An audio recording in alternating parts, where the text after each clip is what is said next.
Mesdames et messieurs, bonsoir. Monsieur, monsieur Razak, je crois que c'est Docteur Adono. Votre micro est ouvert et ça Ah, va c'est être. ouvert. Oui. Je n'entends pas ta présentation. Hein. Oui, je n'ai pas encore commencé. On attendait les retardataires. Je faisais les petits réglages. Ok, ok. Donc, J'entends ça. on va commencer. Donc, vous voulez bien fermer les micros, ceux qui ont leur micro ouvert. Bonsoir à tous. Très heureux et très ravi de vous avoir encore nombreux ce soir pour partager les expériences sur la dysfonction sexuelle. Donc, je pense que ce qui serait très bien, c'est qu'on définisse, qu'on définisse la procédure que nous allons suivre, laquelle procédure sera de donner la parole à tous ceux qui ont envie de prendre de la parole, environ 2 à 3 minutes, pour partager leur expérience. Expérience en tant que clinicien, expérience en tant que euh, patient, expérience en tant que personne ressource ou autre. Donc, en tant que chercheur ou en tant que expérimenté dans la science de la sexualité et le reste, en tout cas, notre quotidien, on pourra le partager et nous avons à peu près 1 heure de temps devant nous. Donc, nous sommes en train de lancer à 18h17 officiellement et ce serait bien qu'à 19h17, nous ayons terminé. Donc, j'invite chacun et tous, selon les expériences que nous avons, de partager avec nous euh, tout ce qui est fait, tout ce qui est faisable, tout ce qu'on peut planifier, les risques de tout ce qu'on propose déjà et les avantages. Je pense que ce serait un partage d'expérience. C'est l'objectif de ce soir. Les dames ont également la parole. Les messieurs également ont la parole. Mais avant de donner la parole, je voudrais rappeler que l'impuissance sexuelle, c'est l'incapacité pour l'homme à tenir un rapport sexuel efficace, c'est-à-dire à, à générer une érection qui reste efficace pour la pénétration, pour l'acte sexuel durant tout l'acte sexuel et qui va aboutir à une éjaculation. Donc, chaque fois que chaque fois que ce fonctionnement va être entravé parce que l'érection elle est trop molle, elle n'a pas pu permettre la pénétration. Chaque fois qu'elle sera également entravée parce que oui, elle a été assez dure, elle a favorisé quand même une pénétration, mais une fois la pénétration, elle n'est plus efficace. Et également, chaque fois que à l'initiative, l'érection n'a plus être émise et n'a plus tenu ses promesses. Donc, une fois rappelé ces conditions ou cette définition qui est globale, la définition de l'Association américaine de psychiatrie, on pourra donner la parole à chacun et on va partager l'expérience ce soir. Donc, c'est l'objectif de cette rencontre. Je voudrais remercier tous ceux qui sont présents, espérant également que d'autres personnes vont nous rejoindre pour que nous ayons une expérience enrichie. N'oublions pas que cette séance, c'est toujours dans le cadre d'enrichir le tome 2 du livre Comment jouir d'une vie sexuelle riche et épanouie et en étant dans l'espoir que nous allons tous ensemble contribuer à l'éducation euh, en santé de nos parents, de nos patients, de notre population. Cette éducation, autant elle passe par la question sexuelle, mais elle passe par tous les autres. Et il faut que nous nous organisons pour aller dans la prévention. Et je pense que c'est l'objectif de ces réunions-là, que nous puissions aller dans la prévention et permettre à nos populations, puisque nous sommes un peuple qui n'avons pas beaucoup d'argent, alors que nous savons que les soins, nous savons que la santé coûte très cher et on n'a pas obligatoirement tout l'argent à mettre. Donc, nous avons tous intérêt à miser dans de la prévention comme le Cuba a fait et ils ont eu du succès au point où l'espérance de vie chez eux a largement dépassé l'espérance de vie de l'Américain et ils s'en vantent. Donc, c'est l'objectif de cette séance. Je pense que moi-même, si je, je reste m'appliquer les règles que nous venons de fixer, je viens de parler pendant 3 minutes. Et donc, je vais laisser la parole aux uns et aux autres. On n'a qu'à lever juste la main et on prend la parole et on partage l'expérience. Merci beaucoup à vous et la parole est à vous.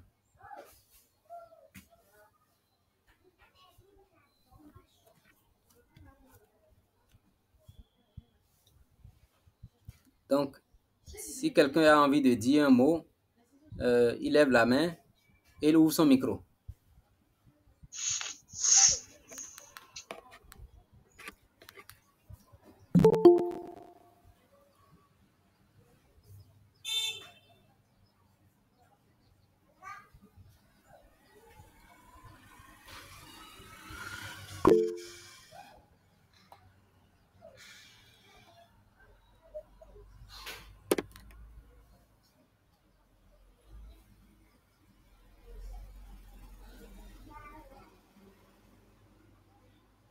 Donc, vous avez la parole, chers messieurs et dames.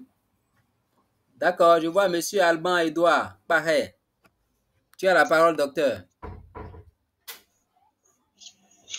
Bonsoir tout le monde. Bonsoir, docteur Herman. Bonsoir, cher ami. C'est vrai que je n'ai pas bien suivi le décor, mais quand j'ai écouté la définition, je voudrais savoir si l'éjaculation précoce ne fait pas partie des dysfonctionnements sexuels. Absolument, absolument. Mais nous sommes en train de parler de l'impuissance sexuelle. Nous sommes en train de parler de dysfonction érectile, en fait. Donc, l'éjaculation, c'est encore une autre problématique qui est à côté et qu'il faut, qui va présenter également des difficultés. D'accord? Donc là, on n'est pas en train de parler de l'éjaculation, on parle de l'érection. Est-ce qu'elle a pu être fabriquée? Est-ce qu'elle a pu se tenir? Est-ce que elle a favorisé la pénétration jusqu'à la fin? L'éjaculation, c'est encore une autre problématique qu'on va aborder dans les prochains jours. Les deux aboutissent au même problème dans les couples. Les dysfonctions sexuelles sont de plusieurs ordres. C'est plusieurs choses à la fois. Ce n'est pas que de l'érection, ce n'est pas que de l'éjaculation, ce n'est pas que de l'orgasme, ce n'est pas que du désir. Vous voyez, ce n'est pas que les problèmes de libido. C'est tout un ensemble. Mais on veut parler d'un seul ce soir-là. L'érection. D'accord. Hein. Ok. Donc, monsieur, docteur Paris, c'est bon? Tu n'as plus autre chose à dire? Pour le moment, non. Je vais revenir. D'accord. Donc, on donne la parole à monsieur Akpo. Monsieur Akpo, vous avez la parole. Bonsoir tout le monde. Bonsoir. Bon, je n'ai pas encore grand-chose à dire, mais c'est par rapport au sujet de mon frère Alban que j'aimerais juste me prononcer juste pour un laps de temps là. Et en fait, aujourd'hui, nous voulons parler de puissance sexuelle.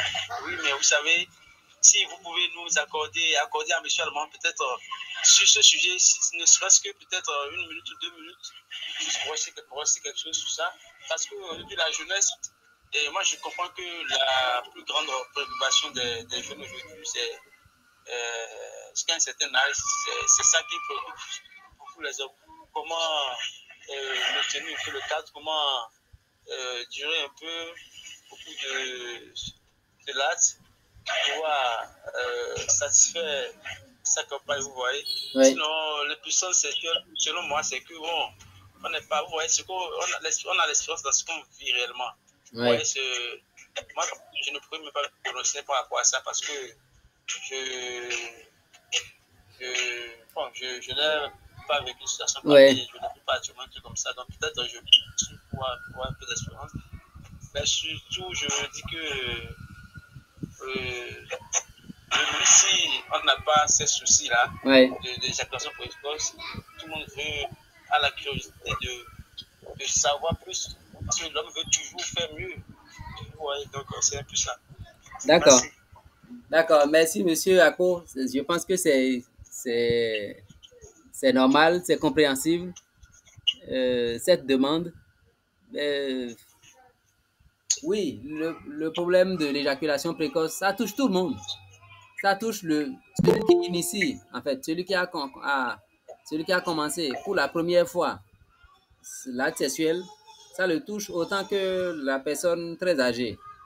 Donc, c'est une vraie problématique sur laquelle on doit revenir et on va décortiquer. On va parler autant de comment ça se fabrique, l'éjaculation, tout ce qu'il y a comme processus autour de ça. On va parler de quelles sont les difficultés qu'on peut avoir dedans. On va parler des causes de ces problèmes et on va parler de comment on les traite. Donc, ne vous en faites pas. Par la grâce de Dieu, c'est un sujet tout entier, un sujet pour lequel on va commencer par une présentation comme on a fait la semaine dernière, le dimanche dernier, et ensuite, on va redonner la parole au public, comme ça, comme on est en train de faire autour de l'impuissance sexuelle, et on va le décortiquer à fond. Si, en le faisant, on arrive à aider un tant soit peu quelques-uns, ce serait magnifique. En tout cas, l'objectif serait atteint. Comme dit un très grand homme d'État américain, il dit sauver une seule personne est mieux que de chercher à sauver toute la nation. Donc, une personne gagnée, pour nous, ce serait un bonheur. Donc, ne vous en faites pas. De l'éjaculation précoce, nous allons en parler. De l'éjaculation retardée, nous allons en parler. Les problèmes qui amènent à ça, nous allons les traiter.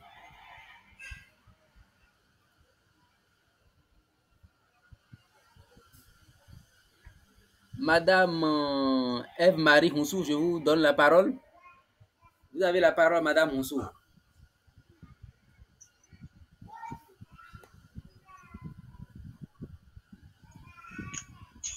Alors, bonsoir tout le monde. Bonsoir, Madame. Et je m'excuse d'abord pour le retard. Je viens d'intégrer la réunion. Ce soir, on va parler de l'érection retardée ou de l'impuissance sexuelle. Oui, on va parler de l'impuissance sexuelle, de l'expérience autour de l'impuissance sexuelle. Alors, selon moi, l'impuissance sexuelle dépend de plusieurs facteurs.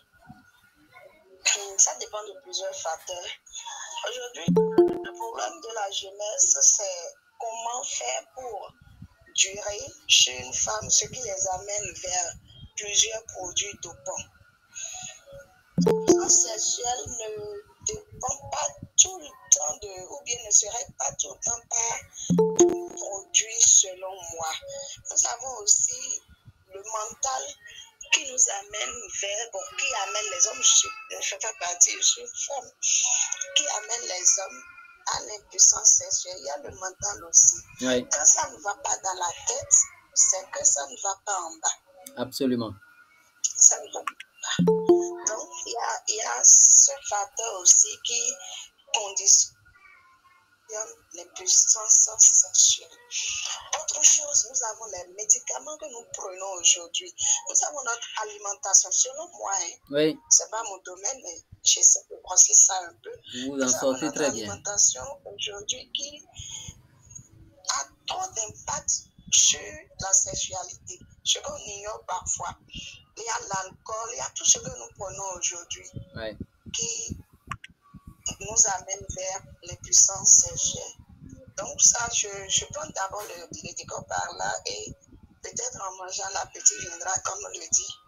Merci beaucoup, Madame Ève. Merci d'avoir pris la parole en tant que femme, la première femme de la réunion. Merci beaucoup. Vous avez dit beaucoup de choses. C'est très, très, très intéressant. Notre alimentation, notre mode de vie, c'est énormément de choses. Merci beaucoup à vous, Madame. C'est bien entendu. Docteur Pahaye de retour.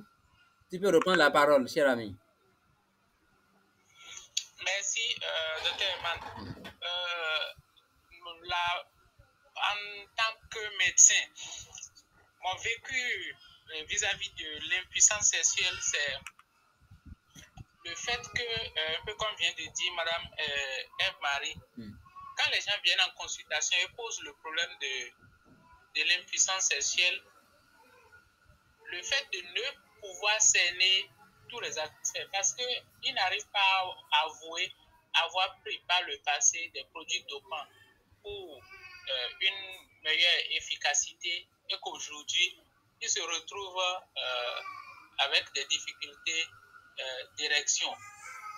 Donc, ça fait un pan du sujet, et quand on n'arrive pas à mettre la main, à cerner le contour du sujet, on a du mal à pouvoir les aider. Oui. L'autre catégorie qui n'est pas négligeable, c'est ceux qui, et c'est ce qui m'avait amené à poser la question de l'éjaculation précoce. Oui. C'est ceux qui ont une éjaculation précoce et qui, après ça, n'ont plus la possibilité d'initier une deuxième érection. Oui. Pas crainte. Alors, c'est pas ce crainte. cas, c'est vraiment très embêtant de pouvoir les aider, mais il faut vraiment, je ne sais pas si c'est, s'il faut les orienter systématiquement vers un sexologue, mais j'avoue que c'est un véritable problème qu'on rencontre en consultation. Oui, docteur Bahe, Oui. il n'est pas prêt à initier une nouvelle activité parce qu'il craint de faire une nouvelle éjaculation précoce, c'est ça? Non, pas toujours, mais juste parce que l'initiation de l'érection, ça ne reprend plus, quelle que soit la stimulation. Ah, d'accord. Bon, Oui. peut-être que ce serait intéressant. Je pense que j'en ai parlé, quoi. Bon, pour ceux qui ont déjà acheté le livre, ils vont voir l'explication de ce paramètre ou de cette problématique. Mais l'érection, quand on a fait une érection, qu'on a conduite jusqu'à la fin, Oui. c'est-à-dire jusqu'à l'éjaculation, nous avons ensuite une phase de latence, un temps plus ou moins court. Et ce temps-là, ça varie d'un individu à l'autre. C'est un temps qui va de quelques dizaines de minutes à 24 heures pour certains. Donc, quand on a... Ah oui. Donc, quand on a initié l'acte sexuel avec une bonne érection jusqu'à une éjaculation, selon que votre temps de latence est allongé ou est raccourci, quand on va stimuler, ça va reprendre ou ça ne va pas reprendre. Donc, il faut pouvoir les rassurer pour leur dire, bon oui, même si c'est arrivé, ce n'est pas chose à... Il faut réinitier, il faut savoir qu'il y a un temps de latence, parce que si tout de suite après, il se dit, oui, comme quand on a 25 ans, on est tout de suite prêt pour reprendre l'activité, et il s'engage d'emblée, il va échouer, parce que ça ne viendra pas. S'il sait attendre ce temps de latence-là, il pourra faire des choses, il pourra faire des prouesses. Donc, à lui de pouvoir patienter, de laisser le temps passer, une quinzaine de minutes environ, et plus, et relancer. Et il va être magnifiquement efficace. Je donne la parole au docteur Adonon. Docteur Adonon, vous avez la parole. Faut... Et de patienter selon le temps de latence de chaque personne. Oui. C'est sur ça qu'il faudra les sensibiliser alors. C'est ça, il faut qu'il s'écoute, il voit combien de temps ça prend pour réinitier. Et c'est pas du découragement. Et donc quand il le sait... Est-ce que ce temps peut varier en fonction de l'âge? C'est-à-dire que quand j'ai 25 ans, oui, c'est environ 20-30 minutes. Et puis après, avec l'âge, ça peut aller jusqu'à 1 heure, 2 heures. C'est tout à fait possible. Je ne peux pas donner de la précision par rapport à ça, mais c'est tout à fait possible que ça se rallonge vu que l'âge aussi avance et que la problématique, comme j'ai expliqué à un de mes patients tout récemment, la problématique d'un deuxième tour, cette problématique-là n'intéresse pas obligatoirement les gens qui ont atteint la quarantaine. Ils ont d'autres préoccupations. Ils cherchent à réussir la vie. Ils cherchent à s'épanouir. Ils cherchent à s'affirmer officiellement. En tout cas, ils cherchent à montrer qu'ils sont devenus quelqu'un. Ils ont 1000 préoccupations dans la tête. Ils veulent réussir tout dans la vie. Et donc, ils ont aussi des responsabilités. Et en ce moment-là, quand on a fait une fois, on n'a pas besoin d'aller prouver quoi que ce soit à qui que ce soit. Alors qu'à 25 ans, on veut montrer qu'on est viril. Donc, on est prêt à fabriquer. Du coup, on n'est pas obligatoirement motivé à fabriquer un deuxième au bout de 15 minutes. Alors que le 25 ans va le faire. Donc, on va donner la parole au docteur Adonon. Docteur, vous avez la parole.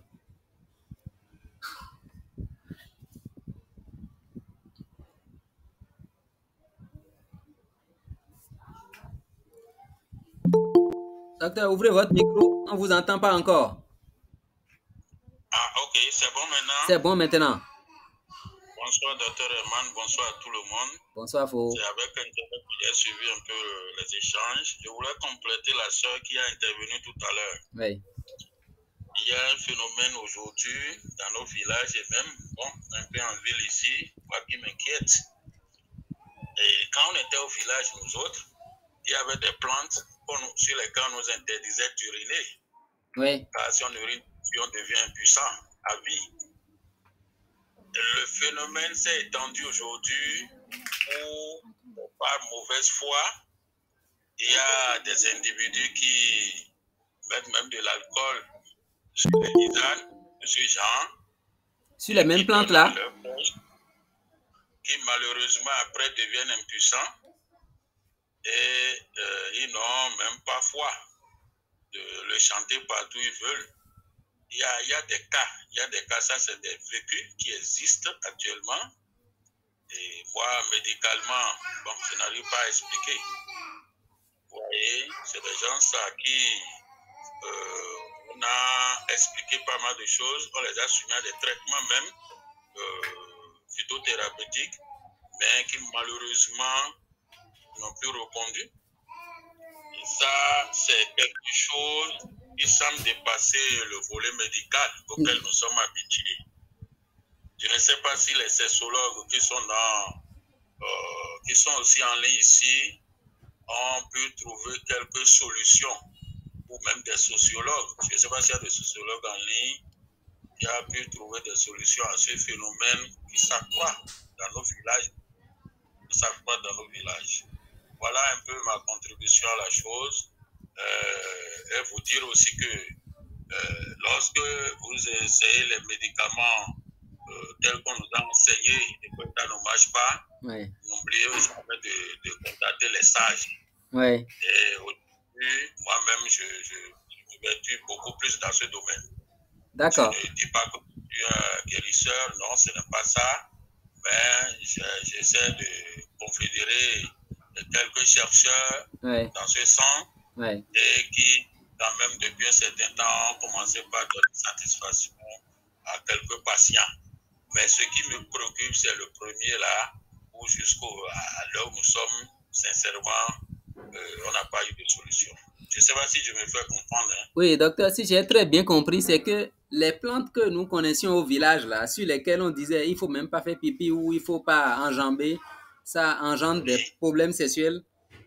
Il y a des individus qui sont mal intentionnés, qui les mettent dans des récipients pour les vendre, pour régler les problèmes d'érection. Les compositions de tisane qui traînent partout maintenant, il y en a qui mettent dedans, qui complètent avec de l'alcool et qui offrent ça à des amis. Et finalement, ils savent que ces amis deviennent impuissants. Et moi, j'ai deux cas. Les deux cas, c'est que c'est ces mêmes individus qui sont allés dire à ces hommes, mais je sais que aux femmes de ces individus, de ces hommes, mais je sais que ton mari ne bande plus. Et ça a été une surprise. Un des malades me l'a dit que c'est sa femme qui lui a raconté ça. Et évidemment, il n'arrive plus à tenir, qu'il est impuissant. J'ai dit, c'est pas vrai. Bon, plus tard, vous savez, dans notre tradition, ce qui s'ensuivra. Donc, voilà un peu la mauvaise foi qui se développe aujourd'hui. C'est pourquoi je demande si des sociologues sont dans notre parterre ici ou bien des sociologues, s'ils ont l'expérience de ça, comment ils ont pu remédier. Ça, on entre dans la criminalité. C'est ça, tout simplement. Un criminalité qui ne dit même pas ça, non? Ah, je ne savais pas. Bon, toujours est-il qu'il y a aujourd'hui plusieurs classes thérapeutiques. Peut-être que vos patients, là, vous me les envoyez, je vais leur faire du placement enrichi en plaquettes. Ça, on va voir si ça les aide à décoller quelque chose. Et si ça ne marche pas, on va prendre la direction de la prothèse. Ils peuvent toujours faire le problème, ils peuvent toujours régler le problème. Hein. Ok. Tu as abordé ce sujet dans ton document? Pas abordé en tant que tisane préparée aux gens pour leur arracher leur virilité, non. Okay. Je vais ouvrir une ligne sur ça. D'accord. Merci, Foro. En tout cas, il faut qu'on se penche de ce côté. Dans nos villages, sincèrement, ça existe actuellement. Et même pas plus tard qu'hier, j'étais dans mon village. Et j'ai appris pour quelqu'un, ça m'a fait mal. Ça m'a vraiment fait mal. Mais, docteur. Il a divorcé, est parti. Aïe, aïe, aïe. Donc, docteur, à côté, les tisanes ou les feuilles ou les plantes au village, à propos desquelles on nous disait non, il ne faut pas enjamber, il ne faut pas faire pipi dessus, il faut faire ci. Est-ce que, sinon on devient impuissant, est-ce que c'est une réalité? Ça, c'est une problématique que j'ai abordée dans le livre. Je n'ai pas l'expérience, mais ça se raconte. Moi, j'étais dans le village de Kangban l'année dernière, juste à la fin de la crue. Et comme c'était une cérémonie, j'avais accompagné un ami qui devrait faire pipi. Un sage nous a dit, écoute monsieur, si vous faites pipi sur le toyo là, c'est fini, hein, vous devenez impuissant à vie. Et lui-même étant de Banikwara, il m'a dit oui, effectivement qu'ils ont des plantes de ce genre dans leur village et ils n'en avaient pas fait. Je parle du village de Kangban dans la commune d'Adjo comme ça. Ouais. Et c'est un vieux qui nous a dit ça. Ça veut dire que certainement c'est quelque chose qui existe. Or, ça, c'est mélangé à des plantes derrière leur concession comme ça. Ouais. Voilà. Et comment est-ce que... Ouais. Comment est-ce que faire pipi sur une plante pourrait engendrer une impuissance sexuelle et après, quand on l'a consommé, ça fait la même chose? Vous voyez ce que je veux dire, comme ce que je demande là? Ouais. Comment scientifiquement nous pourrons expliquer ça? Ou on arrache ça à la science tranquillement et puis on laisse ça au domaine spirituel? Oui, mais bon, ça peut faire l'objet de recherche, je ne sais pas. Ouais. Ça peut aussi faire l'objet de recherche. Hein? Ça peut faire l'objet de recherche. Ok, merci beaucoup, docteur. Merci. Ça fait partie des causes aussi. Ouais. Que nous n'allons pas ignorer dans notre contrée. Bien sûr. Je ne sais pas ce qui se passe chez les Blancs. Ouais. Je ne sais pas. Et de toute façon, les plantes ont toujours existé aussi là-bas. Absolument. Et ils viennent les chercher ici aussi même. Ah, donc qu'est-ce que c'est devenu? Ils viennent les chercher. C'est un sujet de recherche. Je ne sais pas trop si des doctorants sont intéressés. Bon, ouais. On va essayer de les aider. Bon, et qui va essayer de faire pipi sur la plante pour voir s'il va être impuissant ou pas? Non, pas comme ça, pas comme ça. Du moment où ceux qu'on connaît qui ont déjà fait cette tisane et qui ont anéanti la sexualité de leurs proches sont encore là, on peut seulement les enquêter pour voir qu'est-ce qui compose cette tisane. Et aussi voir les sages dont on parle. Peut-être pourquoi pas ne pas prélever ces plantes et voir avec des toxicologues et autres, les pharmaciens, faire des prélèvements et voir qu'est-ce qu'il y a dedans, qu'est-ce qui peut créer un tel problème. Quoi. Mais on ne peut pas mettre les individus à l'épreuve, ça c'est criminel. Voilà. Donc, de façon éthique, ça va être en fait de la recherche compliquée, mais ça peut s'analyser. Il y avait le professeur Azombakin qui disait la dernière fois que, exactement comme vous, hein, qu'il y a les mélanges qui se font là, qui au lieu de produire de l'effet escompté, produisent parfaitement le contraire. Donc, je pense que il y a lieu de réfléchir, de trouver les solutions pour que nos plantes ne soient pas pour nous des pièges, mais que ça soit des bénédictions. Normalement. Merci, docteur. Et quelqu'un d'autre a la parole? Nous sommes en libre antenne, donc chacun peut lever la main et intervenir, partager son expérience avec nous. Nous sommes à l'écoute. J'ai vu des urologues, j'ai vu des professeurs, j'ai vu des médecins, j'ai vu des sages-femmes. Oui. Monsieur Ferdinand. Ou Fernando. Allez-y, monsieur Aoyo. Monsieur Aoyo, vous avez la parole. Ici, c'est monsieur Aoyo. Oui, merci beaucoup. C'est moi. Merci beaucoup, docteur. Bienvenue. Et excusez-moi beaucoup, j'ai pris le train en marche. Je salue tout le monde dans la réunion. Et je n'ai que deux questions par rapport à ce qui a été dit tout à l'heure. Oui. Je crois que c'est docteur Fernando Bianco, quelqu'un a dit tout à l'heure, qui s'inquiète des plantes sur lesquelles les gens mettent l'alcool et qu'ils prennent et qui n'ont plus contraire, les rendre puissants. Oui. Et entre autres solutions, il préconisait d'avoir recours aux stages. Oui. Les stages dont il parle, je voudrais comprendre. C'est des stages des médecins retraités, de nos grands-parents, ou bien à qui faisons allusion en parlant de stages. Parce qu'on risque, en allant chercher les stages, d'aller vers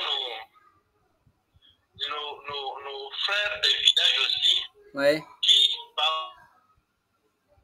parfois c'est toujours eux qui mettent en circulation ces plantes-là et conseillent de mettre de l'alcool là-dessus. Oui. Ça, c'est ma première question. Deuxième question, vous-même, docteur Hermanon, vous avez parlé de prothèse tout à l'heure. Oui. Est-ce à dire en présence d'impuissance, est-ce que l'on peut avoir recours aux prothèses? Oui. Est-ce que ça marche ou non? Oui. Là, je voudrais vraiment comprendre son mécanisme de fonctionnement, comment est la prothèse et comment ça fonctionne. D'accord. Merci beaucoup, docteur. À tout à l'heure. C'est moi, c'est un plaisir. Donc, oui, aller très rapidement. Je pense que, oui, aller trouver les sages, on va avoir des difficultés, mais on ne doit pas regarder les difficultés avant d'initier un projet. Donc, il faut y aller et affronter ces difficultés pas à pas. Donc, les sages dont on parle, ce n'est pas les médecins retraités. C'est les gens qui font ces plantes-là. C'est les gens qui proposent ces tisanes-là. Et dedans, il y en a qui proposent des choses qui sont véridiques, qui sont vraies. Et le premier problème que nous avons, c'est qu'ils n'ont pas obligatoirement envie de partager leurs secrets parce qu'ils ont peur qu'on leur vole ça.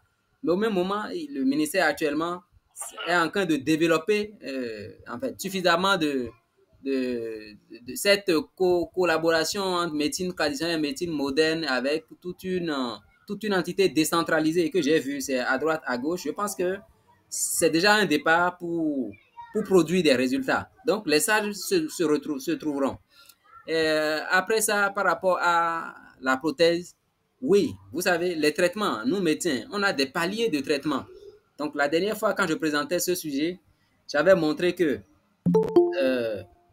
il y a un premier palier, deuxième palier, troisième, quatrième palier. C'est à la fin de tout ça, quand on n'a pas pu être efficace, que nous allons avoir recours à la prothèse. La prothèse, c'est du définitif, vous voyez, c'est de la chirurgie. Comment ça fonctionne? Vous voyez l'image que nous avons, vous avez sur vos écrans, c'est une prothèse qui est là. Ça a un dispositif qui est dans l'abdomen en haut et un autre dispositif qui est dans la bouche. Ce qui se passe, c'est que la structure qui est, je ne sais pas si vous arrivez à voir mon curseur sur l'écran. Non, vous ne voyez pas. Bon, donc, c'est comme si on remplaçait les deux corps caverneux qui vont faire l'érection. Donc, les deux corps caverneux sont remplacés par une structure siliconée. Cette structure qui est siliconée là a un dispositif qui permet de le remplir d'eau. Et quand il est rempli d'eau, eh bien, on a une verge qui se redresse. Et quand on a fini, on peut encore appuyer sur un dispositif qui rappelle encore l'eau qui est envoyée dans les deux corps caverneux artificiels qu'ils ont fabriqués. Et la verge va retomber à nouveau. Donc oui, les gens l'ont et puis ça marche. Ils font leur plaisir. En fait, ils font le bonheur de leur, comment on les appelle, de leur partenaire. Et ça se passe bien, c'est faisable. Et nous avons des urologues, ils sont en ligne, ils sont là, ils sont à l'écoute, qui peuvent les mettre parfaitement. Il suffit juste d'être prêt et il suffit également d'avoir les moyens pour et d'être engagé et d'apprendre comment ça fonctionne. Et ça peut changer complètement la vie. Ceux qui ont perdu leur femme peuvent rattraper leur femme. Donc, nous allons donner la parole à Monsieur Fernando. Monsieur Fernando, vous avez la parole.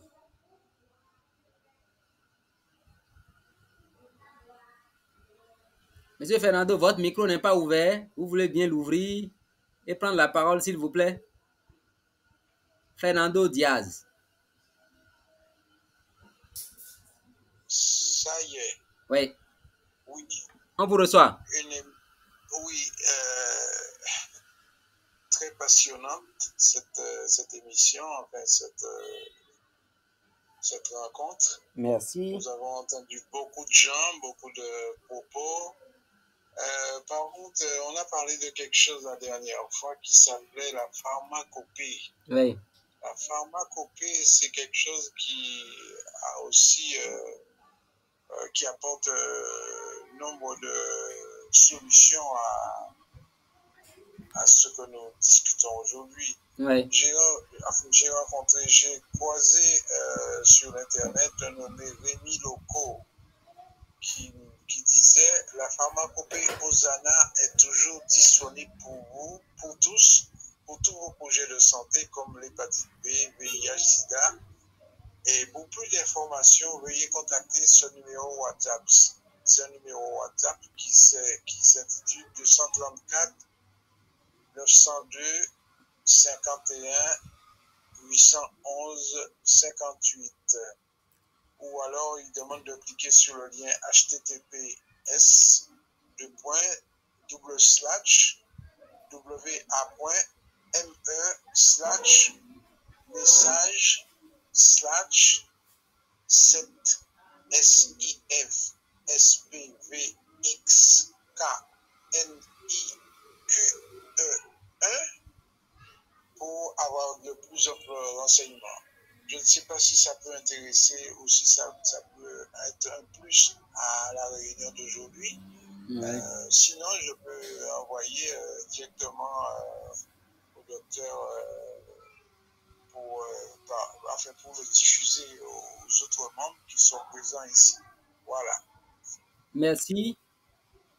Merci, c'est bien entendu. Vous pouvez m'envoyer et on va voir.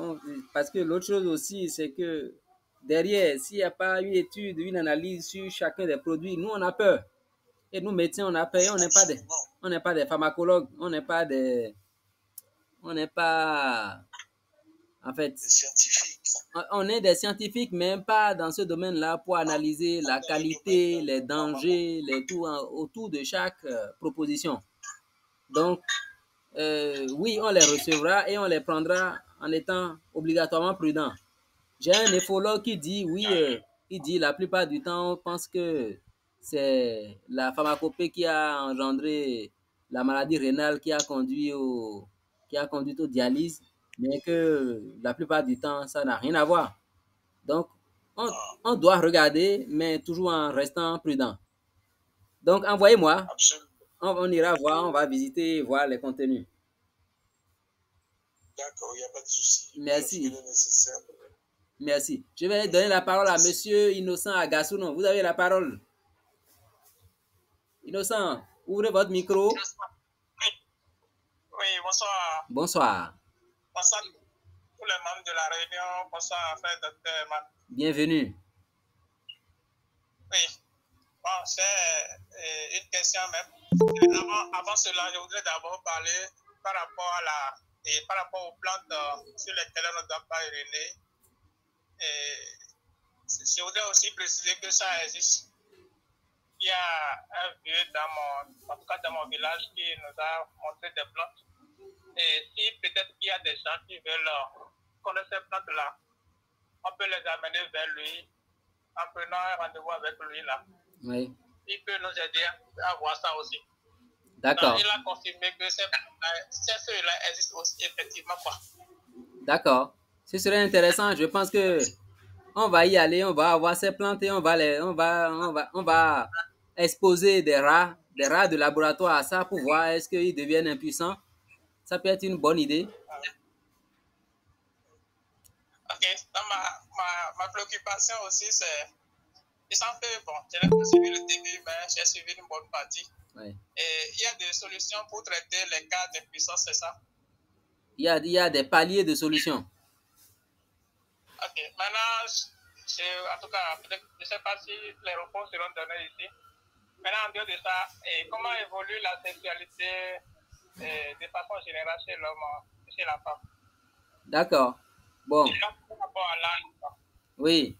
Ce n'est pas obligatoirement le sujet de ce soir. Je vous inviterai à aller chercher le livre « Comment jouer d'une vie sexuelle riche et épanouie ». Sans aller à l'hôpital, il y a tout un chapitre de près de 20 pages ou 30 pages qui traite ce sujet-là. C'est depuis le ventre de la maman jusqu'à la vieillesse. Et évidemment, ce n'est pas également, c'est pas le même rythme, le même style, le même désir, ce n'est pas la même force. Ça bouge, vous voyez. Et quand l'âge avance, les maladies vont venir, diabète, hypertension artérielle, si on n'a pas pris les choses en main à temps. Et à côté de ça, il y aura également les médicaments qu'on donne. Et ces médicaments aussi ont également leurs problèmes. Donc, la personne âgée aura plus de problématiques par rapport à ce sujet que le plus jeune. Mais je pense qu'il faut jeter un coup d'œil à ce qui est écrit dans le livre. Ce serait intéressant. Je vais redonner la parole à M. Apo. Il a encore la main levée. M. Agatouron, merci bien pour l'intérêt. Ok, merci. Ouais. Merci, docteur, pour la parole. Vous êtes le bienvenu. Bon, je voudrais par rapport au point de notre qui a parlé tout à l'heure là, elle a parlé tout à l'heure de l'alimentation et des médicaments que nous avons l'habitude de prendre. Oui. Et je trouve que c'est vrai aussi. Et j'aimerais ajouter aussi, il y a aussi l'état d'âme aussi. Quand psychologiquement on n'a pas trop de soucis, on est au point, ça joue aussi sur les réactions. Oui. Selon moi.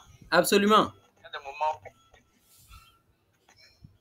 où on se trouve un peu en difficulté, on a un peu de soucis, ou là il y a aussi la fatigue qui fait que bon, parfois on n'arrive pas à reprendre comme cela se doit. Ouais. Là, c'est une période où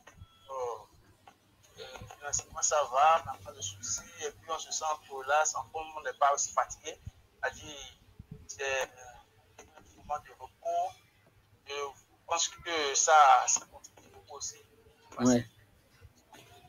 Oui, tout à fait. J'étais avec un ami et il me disait partager les choses.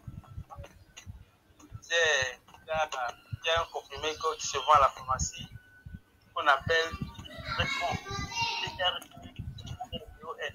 Très bon. C'est les choses.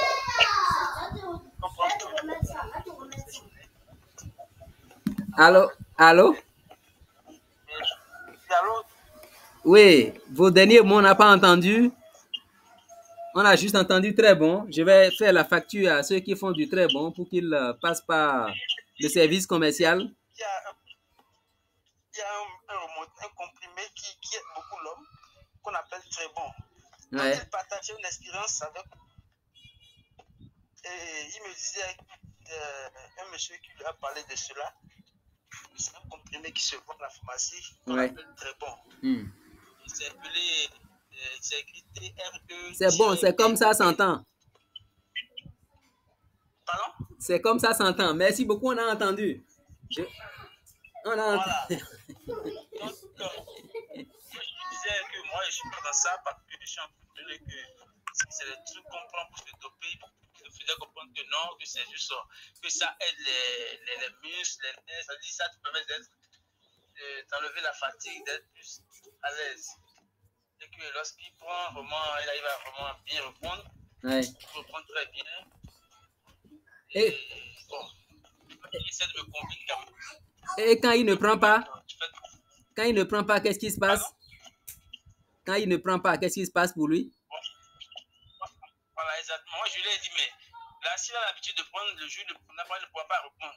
Il m'a dit non, que lui prend ça une fois en passant, que quand tu prends, c'est comme une vidange, c'est comme comment expliquer? C'est-à-dire quand tu prends, ça te régénère, quoi. Et ouais. Tu reviens au point pendant un bon moment, et après tu peux reprendre. Moi, je n'ai pas pris quand même. Même si j'avais pris, je ne vais pas dire ce que j'ai pris, mais bon, je ne l'ai pas pris quand même. Ouais. Parce que je n'ai pas ce souci. Ok, merci bien. Merci, monsieur Ako. Est-ce que, effectivement, il y a des comprimés qui n'ont pas d'effet secondaire, qui peuvent réellement nous aider sans inconvénients? Est-ce que inconvénients négatifs? Est-ce que vous pouvez savoir? Bon, je ne sais pas si vous avez suivi le webinaire du dimanche dernier. Si vous ne l'avez pas suivi, allez sur YouTube et cliquez sur Dr Azamaso et venir à bout de l'impuissance sexuelle. C'est sur YouTube. Vous allez voir ça. On a passé un message.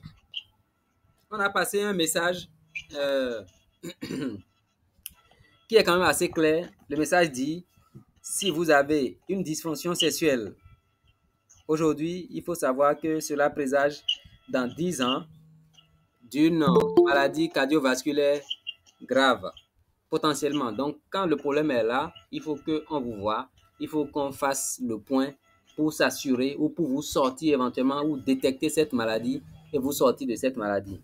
Donc, si ce message est gardé, vous comprenez bien que votre question a sa réponse. N'est-ce pas? Je ne sais pas si vous me comprenez. Hein? Oui, je vous ai bien compris. Et vous avez compris ma réponse? Je n'ai pas bien compris. C'est le réseau qui croit. Non, la réponse est ceci. Vous m'entendez? Oui, je vous suis. Oui, la réponse c'est que si vous avez une dysfonction sexuelle masculine, d'accord, le mieux c'est d'aller voir obligatoirement un médecin parce que ça prédit que dans 10 ans, vous risquez de faire une maladie cardiovasculaire grave qui peut vous emporter. Donc, le premier recours ne doit pas aller d'aller chercher le bonbon à la pharmacie. Vous avez bien entendu? C'est qui celui-là? Vous m'avez entendu? Merci. C'est bon? Vous êtes satisfait? Oui, c'est bon. Magnifique. Est-ce que quelqu'un d'autre a la parole? Nous sommes en train de faire une 50aine de minutes. L'antenne est toujours libre. Monsieur Akpo est parti. Madame Marie Oussou, Madame Marie Ève Marie, vous pouvez prendre la parole, allez-y. Oui, j'aimerais intervenir par rapport à celui qui vient de passer. Oui. Le monsieur qui vient de passer. Alors, vous me recevez, j'espère. Très, très bien. Ok. Il a parlé d'un produit très bon, très bien ou efficace. Je ne sais pas le nom qu'il a donné à ce produit. Mais moi, j'aimerais dire quelque chose. Il n'y a pas ces produits dopants sans conséquences, sans inconvénients. Maintenant, à vous, docteur, j'ai une question. Dites-moi. Est-ce que ce problème d'impuissance n'a pas un remède naturel? En fait, qu'est-ce que je veux dire par là? Est-ce que la femme n'a pas un rôle à jouer de façon très naturelle dans ce problème-là? Absolument. Absolument. Vous savez, une grande partie des dysfonctions sexuelles masculines viendront de la qualité de la relation avec le partenaire. Je pense que la dernière fois, il y avait quelqu'un nous joue de la musique. Est-ce qu'on peut le mettre un peu à l'ouest? Je vais lui mettre la main dessus. Ou bien c'est Madame Ève vous-même? Bon, je suis dans la cour, mais moi je ne joue pas la musique. D'accord. Bon, la seule personne qui a encore son micro, après moi, c'est bon. Alors donc, lorsque oui, ça va. Lorsque la qualité de la relation pose problème, il n'y a pas d'érection satisfaisante. Donc, les femmes ont beaucoup de choses à faire. Les femmes, il faut que vous alliez régler les petits problèmes qu'il y a. Même si monsieur... Oui, là, c'est le mental. J'avais abordé ça. Ça, c'est le mental. Je suppose que dans la relation, tout va bien. D'accord. Tout va bien, il n'y a pas un souci, tout va bien. Et l'homme a ce problème d'impuissance sexuelle. Oui, après ça. Est-ce que sans produit, je suppose que c'est un homme de quarantaine, 45, 40, 45, 50, qui est confronté à ce problème. Oui. Peut-être c'est quelqu'un qui avait utilisé des produits aujourd'hui dépendant ou c'est quelque chose qui l'a amené à ce niveau. Bon, je me demande, est-ce que la femme même n'a pas un rôle à jouer de façon naturelle, par exemple, et revoir les manières de lire, tout ça. De stimuler, oui. En tout cas, je veux quelques conseils. Ça peut aider plus. D'accord. Laissez-moi dire juste que ce n'est pas que la relation avec la femme qui conditionne la qualité de l'érection. Il y a également tout ce qui est stress au travail. Si au travail, il est suffisamment stressé, suffisamment occupé, il a un patron qui est un tyran, il va dysfonctionner. Il va dysfonctionner à la maison. S'il est arrivé devant les tyrans qu'il a eus, à faire une dépression, il va dysfonctionner. Et il faut voir. Il faut qu'il aille voir un psychiatre, un psychologue, qu'on l'accompagne. Si ça l'amène dans de l'anxiété, la problématique est là. Mais l'autre chose, c'est que ce que la femme peut faire lorsque ça a dysfonctionné, c'est l'accompagner en fait. C'est être en même temps un soutien et c'est l'encourager à consulter. C'est en même temps encourager en essayant tout ce qui est faisable en fait par rapport à la stimulation et à l'excitation. Ce qu'on peut faire pour exciter au maximum et permettre qu'il y ait la réponse.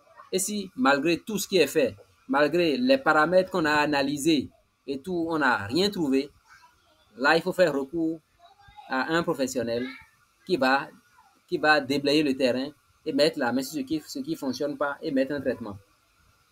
Donc, voilà comment je peux répondre. Quelques conseils, je ne sais pas, conseils spécifiques, beaucoup plus spécifiques que ça. Je pense que c'est déjà le plus important. Hein. Dans le petit livret que j'ai écrit, Comment vivre 100 ans, il y a une problématique que j'ai abordée. À part régler la problématique de la discipline, il faut également être assez discipliné pour que dès que vous avez les premiers symptômes, vous allez voir un professionnel et demander son coup de main pour qu'il vous soigne. Et nous, on est là pour ça. Et un sujet ou un problème qui est attaqué dès le début, ça va être moins coûteux en termes de finances liées à la santé.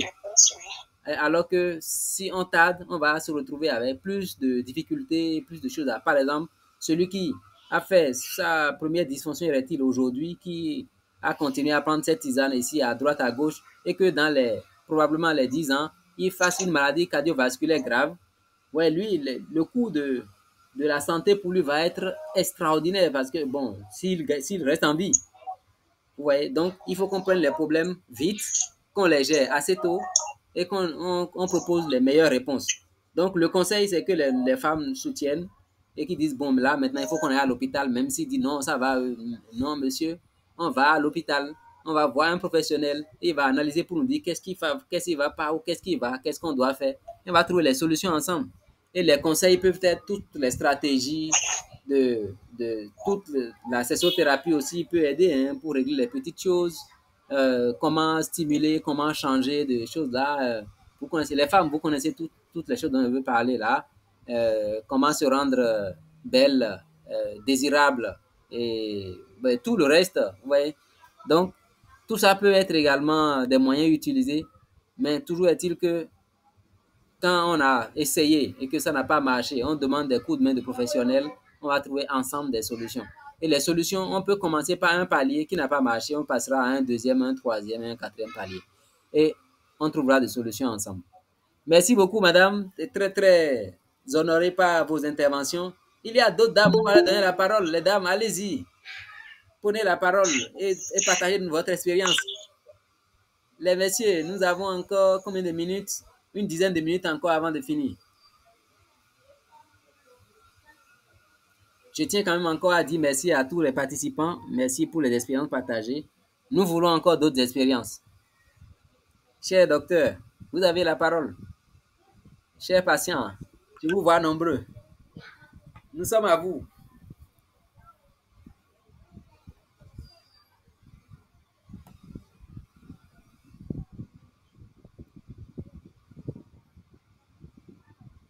Est-ce que j'ai raté une main?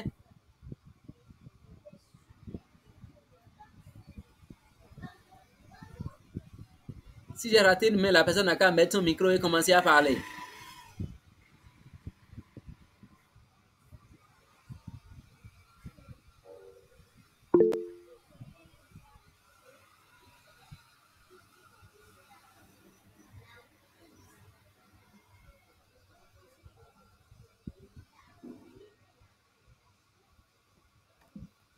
On en a assez dit comme ça. On va laisser la suite aux réflexions et on patiente encore un peu. Non. Bonsoir, docteur. Bonsoir, monsieur Raji. À travers l'échange qui a été vraiment très riche. Merci. Je tiens à noter également que il y a juste à compléter quelque chose. On y va. Concernant les personnes ressources, nous avons des personnes ressources en réalité des deux côtés. Tant de votre côté que du côté traditionnel. Ouais. C'est juste ce que j'ai à ajouter à l'émission. D'accord. D'accord. Merci beaucoup. Donc, je pense qu'ils s'organisent, hein, le ministère s'organise. Je pense qu'ils sont en train de faire du travail là-bas. Sincèrement, je n'ai pas assez à tout ce qui se fait, mais je sais qu'ils sont en train de travailler. Actuellement, ça a été dynamisé, ce système-là, ce sous-secteur du ministère de la Santé. Donc, on va attendre les résultats qu'ils vont nous apporter. Monsieur Lucien Messin, vous avez la parole. Oui, merci, docteur. Oui. Et merci pour toutes vos organisations. Merci. Pour voir ça, vraiment le coup. Merci. Moi, je voulais savoir, et après avoir éliminé les conditions de stress physique comme moral, qu'est-ce que nous pouvons faire également pour pouvoir vaincre l'éjaculation précoce? D'accord. Bon, l'éjaculation précoce va et revient. Donc, je pense qu'on aura un webinaire entièrement consacré à l'éjaculation précoce, ou bien deux même. Le premier, je vais faire une belle présentation sur ça. Et ensuite, on va donner la parole à tout le monde et on va encore en parler. Chacun va partager son expérience. Je vais vous parler certainement de des choses que j'ai décrites dans le livre, comment jouir d'une vie sexuelle riche et épanouie. Mais toujours est-il que une bonne érection, aussi bonne qu'elle soit, si elle termine avec une éjaculation précoce, c'est une catastrophe et pour l'homme et pour la femme. Donc, c'est un sujet d'importance. On va l'aborder. Et je réfléchis à dans quel cadre on va l'aborder pour que ça soit encore plus intéressant. Je réfléchis encore à ça, mais on va l'aborder. Mais certainement, ça va être 2023. Pas de souci. Dieu nous aidera. Amen. Merci beaucoup. Il y a encore des gens qui entrent. Est-ce qu'il y a d'autres rapports, d'autres réponses, d'autres questions? Même si on essaye de fuir un peu. Bonsoir. Bonsoir, monsieur. C'est monsieur David Lataka. Enchanté, monsieur David. Oui, donc je viens de rejoindre la réunion.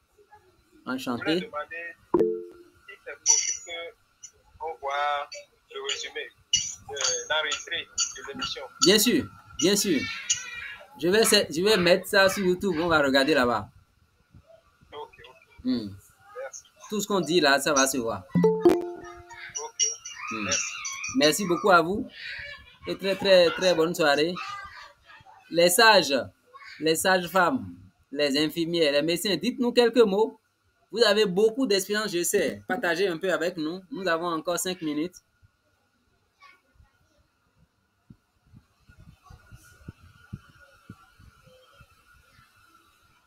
Allô, bonsoir, oui. Chers tous. Bonsoir, madame. Oui, moi c'est Jeanne Dakar, je suis médecin généraliste. Enchanté, docteur. Oui, j'ai rattrapé le sujet en autoroute. Oui. Donc, pour mon petit partage, je dirais que du côté de la femme, parfois sur le plan psychologique, il y a surtout pour la prémie, il y a la douleur de l'enfantement. Oui. Ou bien celle qui aurait vécu un accouchement d'épisio qui s'est mal fait. Si par exemple, ça c'était pas une expérimentée qu'il a fait l'épisio ou bien a été victime d'une déchirure. Ce choc psychologique, ce choc traumatique l'empêche parfois d'être réceptif envers le mari. Et puis parfois, involontairement, elle s'y oppose, ou bien voilà que le mari qui est déjà prêt, ou bien juste à travers des propos, on peut dire un mot mal placé, le mari est découragé. Ouais. Voilà, se met à échapper précocement. Ouais. Donc, je pense qu'il y a ce volet-là. Et de ma part, pour pouvoir aider ces personnes, je pense qu'il faudrait, après l'accouchement, par exemple, surtout chez les premiers ou bien chez celles qui a eu à traverser un accouchement aussi difficile, qu'on pense à une consultation psychologique. Ouais. Et pourquoi pas une consultation en MBR ouais. pour voir avec le politique. Donc, c'est ce que j'avais à partager. Merci beaucoup, docteur. C'est très gentil. Je pense que c'est très important. Toutes les difficultés liées à l'accouchement, au premier accouchement et tout ce qu'on doit faire ensuite pour qu'une vie sexuelle reprenne et de plus belle. Je me souviens encore d'une histoire que je vais essayer de paraphraser. J'avais un de mes confrères qui était à l'étranger, qui est rentré voir sa femme qui avait accouché. Il avait une semaine à passer. Donc, la femme a accouché. Dans les une semaine là, bon, en tout cas, est-ce qu'ils vont se regarder jusqu'à ce qu'ils partent dans les une semaine sans rien faire? Je laisse chacun imaginer tout le reste. Donc, des problèmes peuvent se poser, mais il faut que on accompagne et nous sommes là pour accompagner. Et il faut que nous soyons capables éventuellement, quand il y a besoin, d'appeler les confrères. Donc ça, c'est conseil à mes confrères médecins. On peut appeler l'autre confrère pour dire, bon, j'ai si, qu'est-ce que tu en penses? Je ne sais pas comment je gère ça. Il va nous donner des conseils qu'on va appliquer à nos patients, on sera satisfait. Ou si il le faut, il va vous dire, non, envoyez-le moi je vais mieux vous faire chose là. Mais il faut prendre les conseils pour les accompagner parce que chacun de nous là, nous ne pouvons jamais tout faire tout seul. Il faut qu'on soit conscient de ça. C'est en ça que ces webinaires peuvent être utiles. Si on arrive à apprendre de petites choses qu'on peut administrer à nos patients, ça va être bien. Mais si on essaye les paliers et qu'on n'est pas satisfait, qu'on peut demander l'avis d'un plus qualifié, y aller. Mais avant, il faut prendre des conseils. Il faut appeler les gens pour dire, j'ai ça. Qu'est-ce que tu penses? Je veux faire ceci. Donc, on peut partager des expériences comme ça et mieux aider nos patients que de les balancer à droite, à gauche. Voilà ce que je pense. Donc, merci beaucoup, docteur. Et nous avons atteint le temps. Je pense qu'on va donner 2 minutes supplémentaires si quelqu'un a un mot à dire avant de conclure.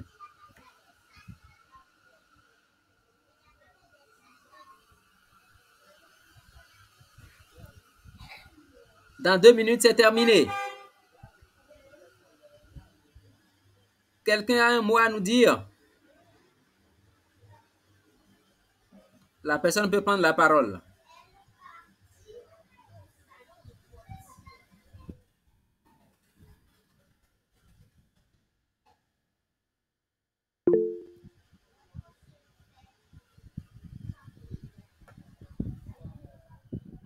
Ok. Donc, les 2 minutes, il en reste une. Je pense que je vais conclure tranquillement. Et on va arrêter cette réunion tout en remerciant chacun pour sa présence, pour les apports, pour le partage d'expérience, pour le soutien. Quelqu'un a levé la main, apparemment vous n'avez pas vu, docteur. Ah bon, d'accord, allez-y très vite. Monsieur alors. C'est qui? Monsieur Hubert Bokovo. Monsieur Hubert qui a levé la main. Allez-y, monsieur Hubert. Ouvrez votre micro, on ne vous entend pas encore.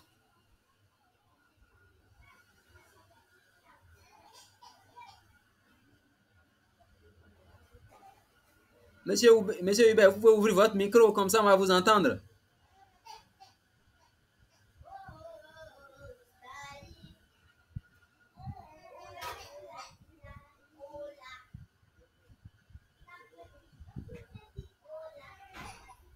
Est-ce qu'il est là?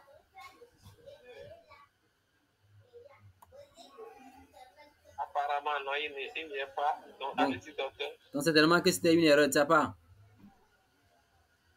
Donc, je vais...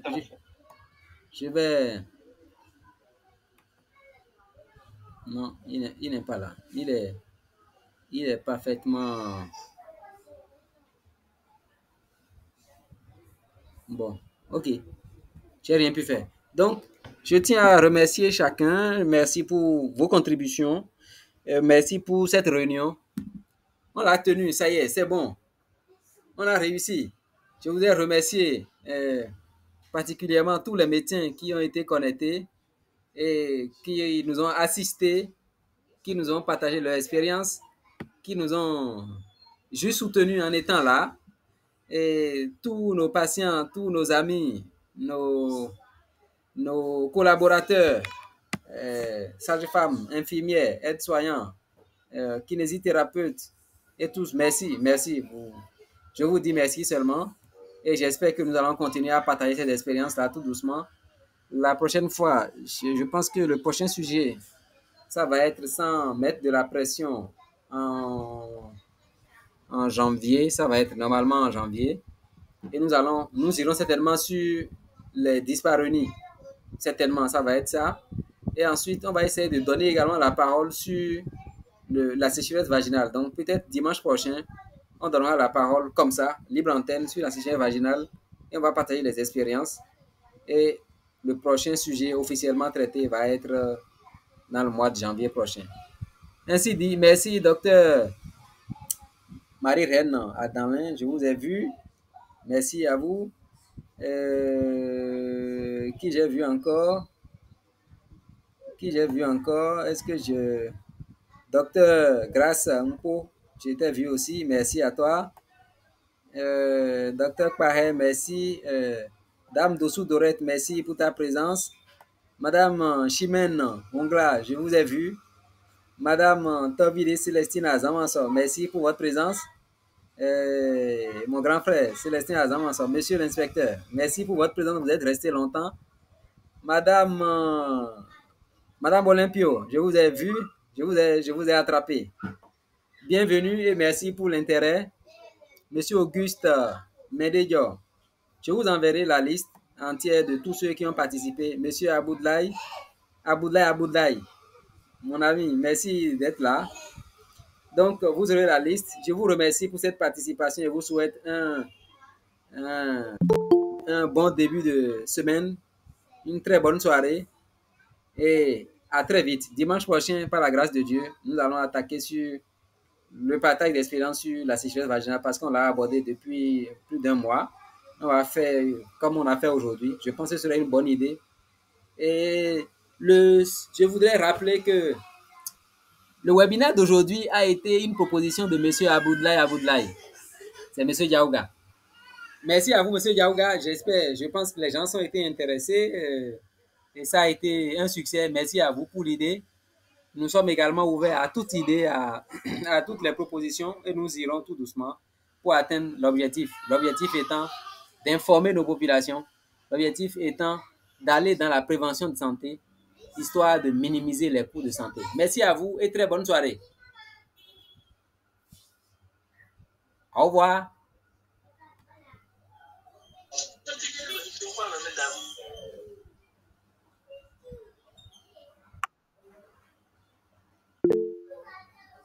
Monsieur Radji, allez, merci à toi. Au revoir, très bonne soirée. Ciao, docteur. Au revoir. Adono, merci beaucoup. Minkabo. Donc, c'est Béréja. Au revoir.